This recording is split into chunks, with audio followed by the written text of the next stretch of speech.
it's Barquan, and I am the keynote speaker at AlphaCon here 2022. Welcome to the show. Dude, I'm so excited to talk to you guys how to become more alpha and get rid of them betas.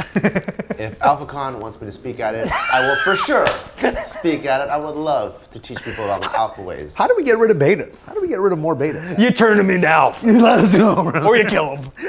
But to all the rest of the betas out there, thank you for tuning into the Barbell Brigade Talk Show. Dang, I think y'all are alphas. I think y'all are That's what it stands alphas. for. Beta Talk Show. That's what the BB stands for. Thank Beta you guys Beta for Talk watching. Show. I am the most betas of hostess, Barquan, and we got two other betas with me right here. Welcome to Beta Brigade. I'm probably the most beta here, dude. We got I'll say Beta that. Mike, I'll take the title, bro. Beta Nick. We're just full of betas. And as betas, I would like to talk about, do you guys think powerlifting is dying? Oh. As a sport? Because remember there was a heyday, right? Yeah. Where it was like, I feel like in social media, it was first maybe the physique crowd. Yeah. Right? Shout out to Matt Ogus. And Ziz. Yeah, those guys. And then I think strength became like a big old thing, right? Everyone was running like West Side and stuff for a while. Yeah. And then came, I think, like the more, like the Bradley Martins, like the more personality based, like big personality. And then it became a lifestyle and business. And then now I'm not too sure what phase we're in, but is powerlifting like more down here? And there's like another phase of fitness that's more in the forefront. What do you guys think? If I had to go based on TikTok, which I do think is a leading medium platform for social media. What's the biggest on TikTok? I want to say it's probably aesthetics. Yeah. It's probably a step back to the Matt Ogus era. Wow. Yeah, which is cool. And I do think all things are cyclical. So it's the start of another Especially that fitness. cycle. Yeah, so I almost feel there's a lot of newer lifters, although they won't admit it because they're betas. But they'll kind of think that they know everything, and I'm using a machine because the bench press is only a strength thing, and I don't need stabilizers. I'm trying to build my pecs. So they only use machines type crowd, right? Yeah. And then Matt Ogus came right after that and said, well, that's fine, but we can lift heavy and look awesome. And that's why I'm a big Matt Ogus fan. Like, not to stroke it, but he's an OG of YouTube fitness and really was evidence-based, science-based, smart guy, looked good, was strong. And that's kind of where almost the term of like power builder. Kind of, yeah, because he front squats and he overhead presses and he still looks insane and he still does to this day. I think, and he's doing well on TikTok and stuff too, but I think that'll be the next phase. And then I think powerlifting might make another kick in like 2025.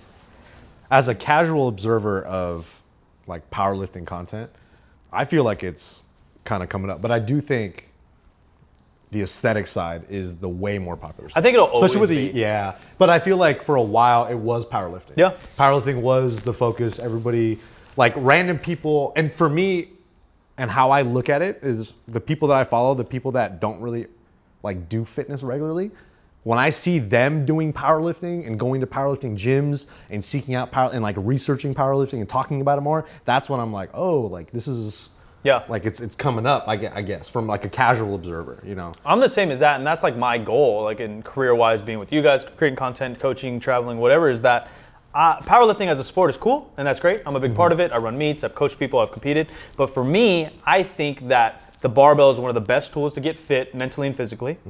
I think building strength and focusing on strength allows you to be more motivated daily in the gym because you can see incremental gains by number rather than measuring your arms So much every more month. objective. It's impossible, Yeah, right? Like yeah. it is really hard to build tissue. It takes a long time It's the to long build. game too, yeah. So if we focus on these strength moves, we can get, even if our real goal is looking better, being healthier, we can get there, but through the barbell and tools. So I'm kind of like you. When I see like regular folks squat, bench, deadlifting, I'm about it. Because I think we're all on the right path. And now you can maneuver your goals wherever you're going.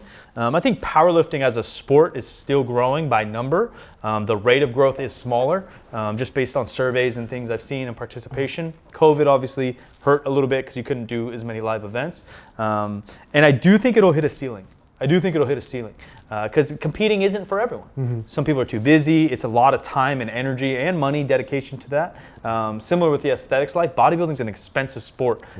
More people bodybuild than they do compete compared to powerlifters. Most people that powerlift do compete. They all compete, yeah. Right? Yeah. So and because I think just in general, humans are slightly shallow creatures. We always want to look better. Yeah. No one really cares how much you deadlift. So I think in that aspect, aesthetics will always kind of reign the king.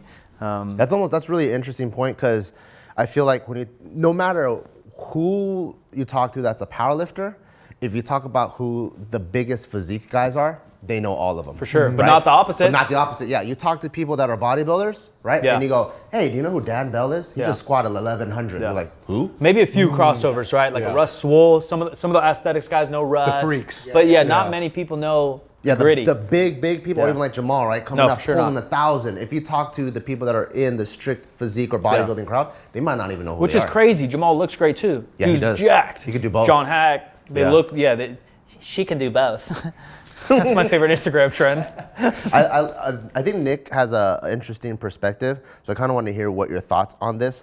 I feel like, because you're an actual like fitness professional, like your day to day, you coach people, you train people, right?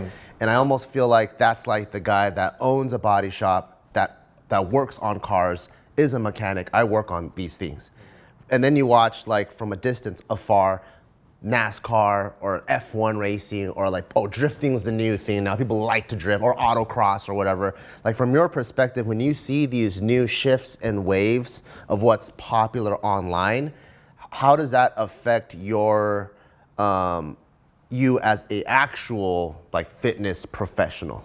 Yeah, well, I think, here's the thing. It's like, when you start coaching actual people, you have to understand what their goal is a lot of times. And you brought up a really good point about how like strength is a way better indicator, especially for beginners, because most of the people I work with are beginners. Yeah. And the best metric for progression by far is like tracking your numbers, like writing them down, because you're not gonna build muscle in the first month of training. Yeah, right? it's hard. But unfortunately, and you have to kind of like, when you talk to clients, you have to contextualize that for them. You have to tell them that like, this isn't gonna happen. Like the first couple months is just getting in the habit of building your gym routine and just going, or whatever your goal is, right? So a lot of the times it is framing to them that like, okay, we're gonna be focusing on strength. We're gonna be focusing on just making sure your technique looks good, making sure that you're safe when you train. And then from there, building it out. But then also when you work with other people that have been training a longer period of time, who are maybe coming from a powerlifting background and they kind of want to get into more aesthetics, or vice versa, guys who are more aesthetic that kind of want to be like, I want to start getting stronger. Like it really depends on who you're working with and then their kind of season of their training, because it does fluctuate. Like even probably for us on some spectrum, it's like, I just want to get focused on getting stronger for the next like quarter, and then eventually Do that it's all like, the time. and then it's like, you know what, I'm just gonna try to get muscle. I'm gonna do some hypertrophy stuff. Yeah, but that's the fun of it. Exactly, Yeah. and that's what it is too. And I feel like we're probably going to see that too between the higher level guys in the aesthetic side, and we do kind of see that at a certain I think point. even Russ, not to bring him up again, I think he said he's going to bodybuild. It just happens. He needs to, man. Yeah, it looks he insane. Just looks Dude, if that fucking guy nuts. starts bodybuilding, Yeah. it's gonna be insane. Yeah.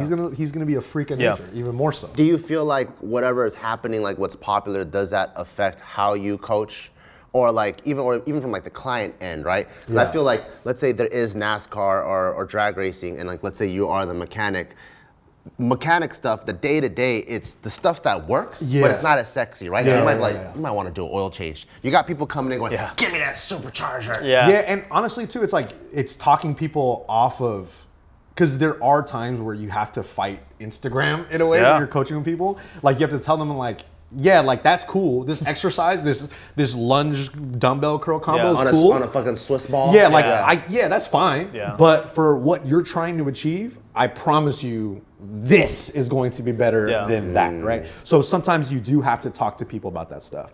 But as far as what's popular, like that's fine. But it always goes down to, how do we get my client the best results possible in the best way?